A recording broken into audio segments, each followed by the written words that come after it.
and from Vladimir Putin, calling the entire thing today a political ploy. It's just a border incident, nothing more. And what happened in 2014 when Crimea decided to reunite with Russia, it was completely different. Massive story. But no martial law was declared. And now, a minor incident in the Black Sea and the imposed martial law in the country is clearly done because of the upcoming election. It's an obvious fact. New York Times reporter Ivan Nechepurenko is joining us now from Moscow. Ivan, great to see you back here. So we see Western governments rallying behind Ukraine. We see warnings from the United Nations, from NATO, asking Russia to give those ships back, to give those sailors back. Putin sounds defiant. Any chance he's actually going to give in to those demands?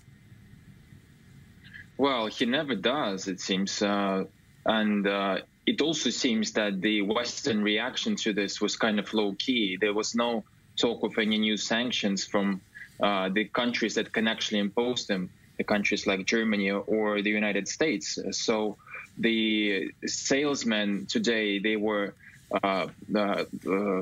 put under arrest for 2 months. So they're going to be under arrest. Putin won't be able to change that.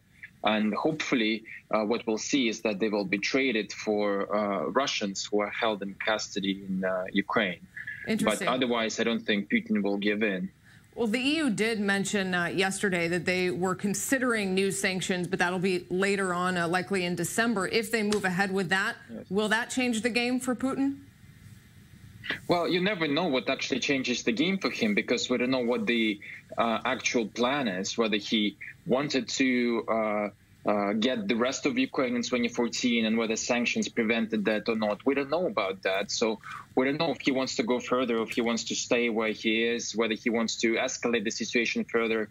We also don't know what Ukrainian President Poroshenko has in mind ahead of elections that he will likely lose. Well, so Ivan, they're always... Yes. Well, Putin is calling this a Ukrainian provocation. He says it's linked to the elections, but at the same time, we hear talk of the S-400, that advanced missile system being sent, sort of more missile systems being deployed to Russian-annexed Crimea. Is that not a provocation in itself?